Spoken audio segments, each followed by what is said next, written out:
আমি আমার রুমে শুয়ে শুয়ে ফ্রি ফায়ার খেলছিলাম। তখনই আম্মু আমার রুমে এসে হাজির। আমি একবার আম্মুর দিকে তাকিয়ে আবার গেম খেলায় মনোযোগ দিলাম।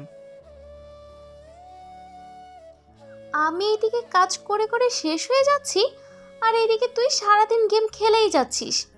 যা, বাজারে যা, কোনো কাম তো করস না। আম্মু, আমি তো কাজ করতেই চাই, কিন্তু এখনকার যুগে যার টাকা আছে তারই শুধু চাকরি আছে, আর অন্য কারো নাই। আর আমার তো টাকা নাই, তাই আমারও কোনো চাকরি নাই। হ, তোরে কইছে, তুই চাকরির জন্য চেষ্টা করতে থাক, একটা না একটা হয়ে যাবে। কম তো আর চেষ্টা করলাম না, কিন্তু কই একটা চাকরিও হলো না। ফোড়া কপাল আমার। বসে বসে নিজের কপালের দোষ না দিয়ে বাজারটা করে নিয়ে আয়। কপালের রেখা পরিবর্তন হতে কিন্তু বেশি সময় লাগে না। আমি আম্মুর কথা শুনে আম্মুর থেকে বাজারের লিস্ট আর টাকা নিয়ে বাজারে চলে আসি। এবার আপনাদের আমার পরিচয়টা দিয়ে দিই। আমার নাম তানভীর আহমেদ, মধ্যবিত্ত পরিবারের সাধারণ একটি ছেলে। অনার্স শেষ করেও বেকার হয়ে পড়ে আছি। যেখানে চাকরির জন্য যাই সেখানে বলে টাকা আছে। আমার বাবা কয়েক বছর আগেই মারা যায়, আর আমার আম্মু একটা বেসরকারি প্রতিষ্ঠানে কাজ করে পড়াশোনা করান। এখনও সংসারের সব খরচ আম্মুই দেয়, সাথে আমার মতো এত বড় একটা ছেলের খরচটাও দেয়। এখন আম্মুর থেকে টাকা নিতেও আমার লজ্জা লাগে। এত বড় হয়ে কিনা আম্মুর থেকে টাকা নিয়ে চলি। দেখেছেন, আপনাদের সাথে কথা বলতে বলতে আমার বাজার করা শেষ হয়ে গেল। আমি বাজার নিয়ে রাস্তা দিয়ে হেঁটে যাচ্ছি, তখনই সামনে তাকিয়ে দেখি একগাদা লোকের প্রচণ্ড ভিড়। আমি সমস্ত ভিড় ঠেলে ভেতরে গিয়ে দেখি একটা লোক রাস্তায় পড়ে আছে, আর মানুষ চারদিকে গোল হয়ে দাঁড়িয়ে তামাশা দেখছে। আমি তখন সবাইকে বলে উঠলাম, আরে আপনারা সবাই এভাবে দাঁড়িয়ে আছেন কেন? লোকটা তো আর মরে নাই, এখনও বেঁচে আছেন। কেউ ওনাকে হাসপাতালে নিয়ে যাওয়ার ব্যবস্থা করুন। তখন ভিড়ের মধ্যে থেকে একটি লোক বলে উঠল, আরে ভাই, আপনার এত খারাপ লাগলে আপনি তাকে হসপিটালে নিয়ে যান। আমি একটা সিএনজি ঠিক করে লোকটাকে গাড়িতে উঠিয়ে হাসপাতালে নিয়ে চলে আসলাম। ডাক্তার লোকটির চিকিৎসা করার পর তার জ্ঞান আসলো। আমি লোকটির কাছে গিয়ে বললাম, আপনি এখন কেমন আছেন? বাবা, আমি এখন ভালো আছি। আর তোমাকে অনেক অনেক ধন্যবাদ আমাকে হাসপাতালে নিয়ে আসার জন্য। আপনার পরিবারের লোকদের খবর দেন, তারা এখানে এসে আপনাকে নিয়ে যাক। লোকটি তার পকেট থেকে ফোন বের করে কাকে যেন ফোন দিয়ে সমস্ত কিছু খুলে বলল এবং ফোন রেখে দিল। আচ্ছা, এবার তাহলে আমি আসি। আরে আরে, কই যাও? তোমার সম্পর্কে তো তেমন কিছুই জানা হলো না। তুমি এখন কোথাও যাবে না, আমার সাথে গল্প করবে। আমার বাড়ির লোক আসার পর তোমাকে এখান থেকে যেতে দেব। শালার কোন মুসিবতে পড়লাম রে ভাই! ইনি এখানে থাকতে বলছেন, আর ওইদিকে বাড়িতে দেরি করে গেলে আম্মু ঝাঁটার বাড়ি দিবে। কি হলো, কি ভাবছো? তোমার সম্পর্কে কিছু বলো। আমার সম্পর্কে বলার মতো তেমন কিছুই নাই। আমি অনার্স পাশ করা একজন বেকার ছেলে, যে কিনা এখনও মায়ের টাকায় চলে। আমার দুনিয়াতে আম্মু ছাড়া কেউ নাই। আব্বু কয়েক বছর আগেই মারা গেছে। এবার আমার সম্পর্কে বলি, আমি কে। আমি শিকদার গ্রুপের চেয়ারম্যান জয় শিকদার। লোকটির বলা কথাটি শোনার পর আমার মনে এক অজানা আনন্দের হাওয়া বয়ে গেল। এবার মনে হয় আমার চাকরিটা হয়ে যাবে। আমি কিছুটা আনন্দের সাথে লোকটিকে বললাম, স্যার, আমাকে কি আপনার অফিসে একটা ছোটোখাটো চাকরি দিবেন প্লিজ? আমার চাকরির অনেক দরকার। তুমি আমার যে উপকার করছো, তোমাকে তো আর ফিরিয়ে দেওয়া যায় না। তুমি কাল থেকে অফিসে এসে জয়েন করবে, কেমন? এই নাও আমার অফিসের কার্ড। আমি কার্ডটি হাতে নেওয়ার পরপরই রুমের মধ্যেই একটা মেয়ে প্রবেশ করেই আচমকাই স্যারকে জড়িয়ে ধরে কান্না শুরু করে দেয়। আরে মামনি, আমার তেমন কিছুই হয়নি। এখন আমি অনেক সুস্থ আছি। তোমাকে কত করে বললাম গাড়ি নিয়ে যাও, গাড়ি নিয়ে যাও। আজ সকাল সকাল এই বয়সে তোমাকে কে বলছে শরীর চর্চা করার জন্য? যদি কিছু হয়ে যেত আজ। হয়নি তো, এই যে এই ছেলেটি এই আমাকে বাঁচিয়েছে। মেয়েটি এবার আমার দিকে একধানে তাকিয়ে রইল। মামনি, ছেলেটাকে আমাদের অফিসে একটা পদে চাকরি দিস তো। মেয়েটি আমাকে বলল, এই, আপনি কতটুকু পড়াশোনা করেছেন? অনার্স শেষ করেছি। আমার নাম ছোয়া শিকদার। আগামীকাল অফিসে চলে আসবেন কাগজপত্র নিয়ে। আমি মাথা নাড়িয়ে হ্যাঁ বললাম। মেয়েটি আমার সামনে থেকে চলে গেল তার বাবার কাছে, মানে জয় শিকদারের কাছে। আমি হাসপাতাল থেকে সোজা বাড়িতে চলে আসি, আর বাড়িতে আসার সময় মিষ্টি নিয়ে আসি। আমি বাড়িতে এসে আম্মুকে জড়িয়ে ধরি। আরে ছাড় ছাড়, কি করছিস? কিছু লাগবে কি? হুম না, আমার কিছু লাগবে না। আজ তোমার ছেলে অনেক খুশি। তা আমার ছেলেটা আজ এত খুশি কেন? আর হাতে কিসের মিষ্টি?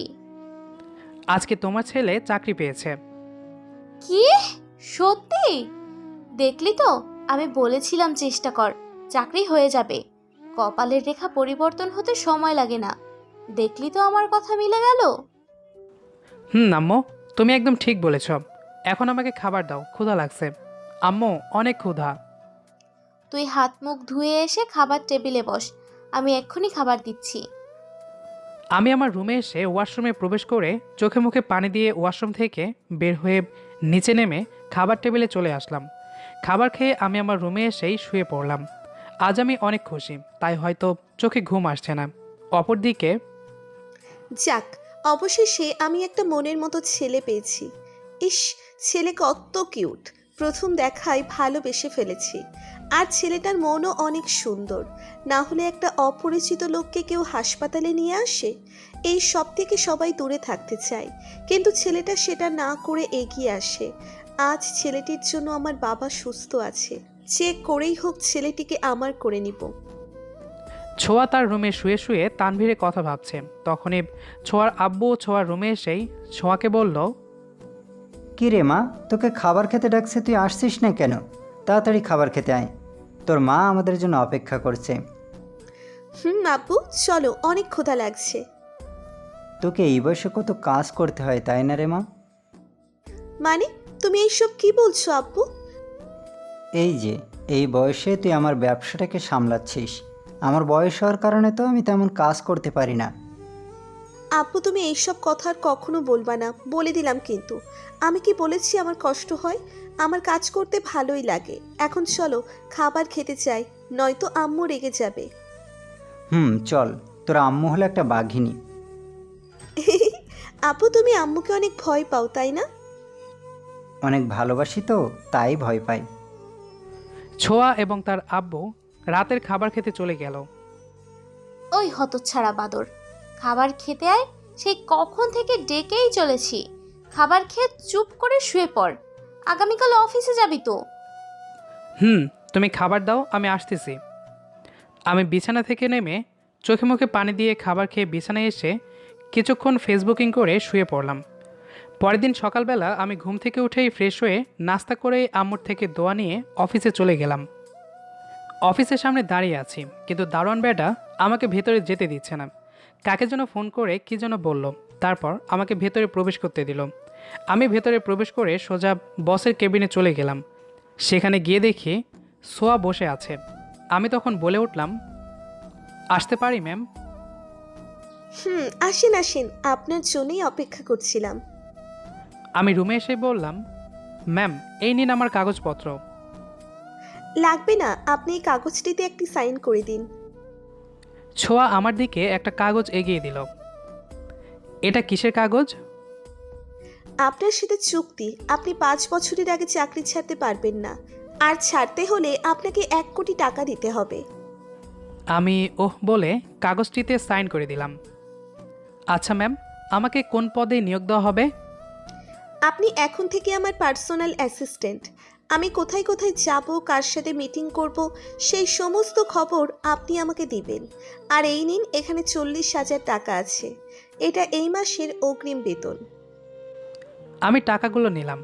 আমাকে একটি কেবিন দেখিয়ে দিল, আর আমি ওখানেই বসে কাজ করব। আর আমাকে কিছু কাজ বুঝিয়ে দিয়ে চলে গেল। আর যাওয়ার সময় বলে গেল আমি যেন তাকে ম্যাম না বলি, ছোঁয়া বলে ডাকি। আমিও মাথা নাড়িয়ে হ্যাঁ বলে দিলাম। আমি মনোযোগ দিয়ে আমার কাজ করতেছিলাম, তখন ছোঁয়া আমার কেবিনে এসে বলল, কি মিস্টার তানভীর আহমেদ, লাঞ্চ করবেন না? লাঞ্চের সময় হয়ে গেছে তো, চলেন একসাথেই লাঞ্চ করি। জি ম্যাম, চলেন। ছোঁয়া একটু রাগী ভাব নিয়ে বলল, এই আপনাকে না বললাম আমাকে ম্যাম বলবেন না? আর একবার ম্যাম বললে কিন্তু খবর আছে। আচ্ছা ঠিক আছে ছোঁয়া, আর হবে না। এই তো গুড বয়। এবার আসো আমার সাথে। ছোঁয়া আর আমি একটা রেস্টুরেন্টে চলে আসি। ছোঁয়া খাবার অর্ডার দিল। আমি খাবার খেয়ে আবার অফিসে চলে আসি। খাবারের বিল ছোঁয়াই দিয়েছে। আমি আবারও অফিসে এসে আমার কাজে মনোযোগ দিলাম। কি ব্যাপার, তানভীর আমার দিকে ঠিক করে তাকাচ্ছে না কেন? আজকে কি আমাকে অসুন্দর দেখাচ্ছে? অফিসের বেশিরভাগ ছেলেই তো আমার দিকে তাকিয়ে থাকে, তাহলে তানভীর তাকাচ্ছে না কেন? অফিস টাইম শেষ হয়ে গেলে আমি যখন অফিস থেকে বের হতে যাব ঠিক তখনই ছোঁয়া আমার কাছে এসে বলল, চলো তোমাকে তোমার বাড়িতে পৌঁছে দিই। না ম্যাম, লাগবে না, আমি একাই যেতে পারবো। চুপ, আমি কোনো কথা শুনতে চাই না। তুমি আমার সাথে যাবে মানে যাবে। তুমি মানে? ছোঁয়া যখন বুঝতে পারলো ছোঁয়া তানভীরকে তুমি করে বলেছে, তখন ছোঁয়া একটু লজ্জাভাব নিয়ে বলল, আমরা তো সমবয়সী, তাই বলছি এতে কি কোনো সমস্যা? আর তুমিও আজ থেকে আমাকে তুমি করেই বলবা। এখন চুপ করে গাড়িতে ওঠো। আমি গাড়ির সামনে বসে পড়লাম আর ছোঁয়া গাড়ি ড্রাইভ করা শুরু করলো। ছোঁয়া আমার থেকে আমার বাড়ির ঠিকানা জেনে নিল। ছোঁয়া আমাকে আমার বাড়িতে নামিয়ে দিয়ে চলে গেল। যাওয়ার সময় আমার নাম্বার নিয়ে গেল। আমি বাড়িতে এসে কলিং বেল বাজানোর সাথে সাথে আম্মু এসে দরজা খুলে দিল। আজকে কেমন কাটলো অফিসের প্রথম দিন? অনেক অনেক ভালো কেটেছে অফিসের প্রথম দিন। আমি আমার পকেট থেকে 40,000 টাকা বের করে আম্মুর হাতে দিয়ে বললাম, আম্মু, এইখানে 40,000 টাকা আছে। এটা তোমার ছেলের এই মাসের প্রথম বেতন। তোমাকে আর কাজে যেতে হবে না। এখন থেকে তুমি আরাম করবে, বুঝছো? কাল অফিসে গিয়ে রিজাইন লেটার জমা দিয়ে আসবে, কেমন? আম্মু খুশিতে কান্না করে দিয়ে বলল, আচ্ছা ঠিক আছে বাবা, তাই হবে। আম্মু, এখন তোমার কান্নার সময় না, এখন থেকে তোমার মুখে হাসি দেখতে চাই। ছেলে আমার বড় হয়েছে, এখন ভালো একটা মেয়ে দেখে বিয়ে দিতে পারলেই আমি বাঁচি। ধুর আম্মু, কি যে বলো না তুমি, আমি এখনো বাচ্চা। উহ, আইসে আমার শিশু পোলাটা। এখন যা, রুমে গিয়ে ফ্রেশ হয়ে আয়, আমি খাবার দিচ্ছি। আমি আমার রুমে এসে ফ্রেশ হয়ে খাবার টেবিলে এসে খাবার খেয়ে আবার রুমে চলে আসলাম। আর সারাদিন অনেক কাজ করেছি, এত কাজ কোনোদিন করি নাই তো, তাই আজকে আমার চোখে অনেক ঘুম এসে ভিড় জমিয়েছে। আর আমি পাড়ি দিলাম ঘুমের রাজ্যে।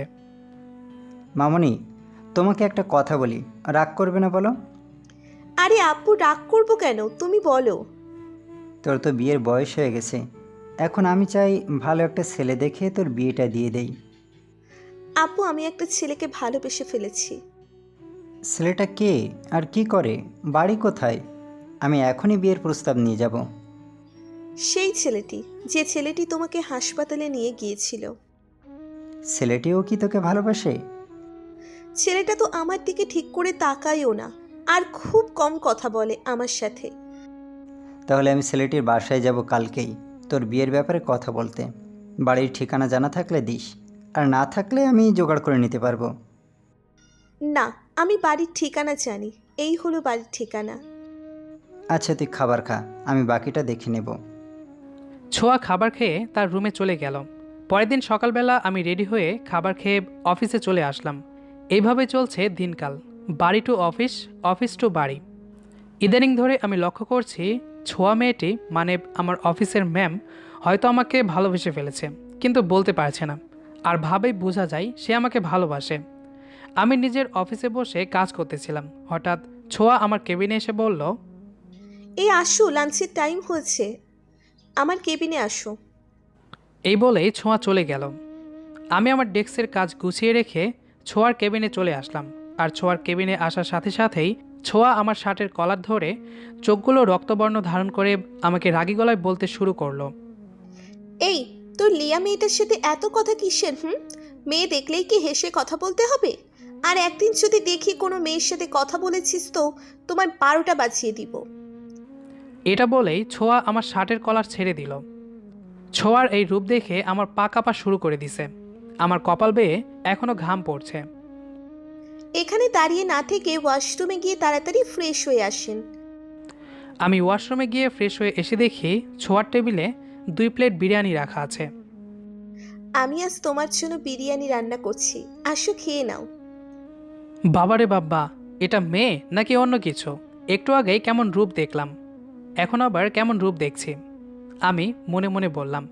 এবার খাবার খেয়ে যখনই আমার কেবিনে আসতে নিব তখনই ছোঁয়া বলে উঠল, আমি যেন আর না দেখি তুমি অন্য কোনো মেয়ের সাথে কথা বলছো। আমি মাথা নাড়িয়ে হ্যাঁ বলে আমার কেবিনে এসে কাজ করা শুরু করে দিলাম। আম্মু রুমে বসে টিভি দেখছিলেন। তখনই বাড়ির কলিং বেলটি বেজে উঠল।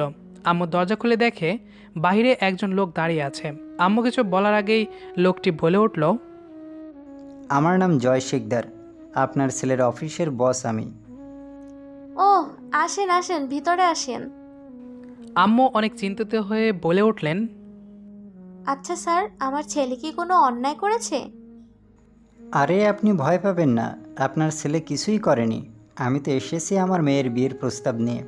আমার একমাত্র মেয়ে আপনার ছেলেটিকে অনেক ভালোবাসে, কিন্তু আপনার ছেলে জানেই না আমার মেয়ে তাকে ভালোবাসে। আমি চাই আপনার ছেলের সাথে আমার মেয়ের বিয়ে দিতে। আপনি যদি দয়া করে রাজি হতেন তবে আমি অনেক খুশি হব। আরে, এ তো অনেক খুশির খবর।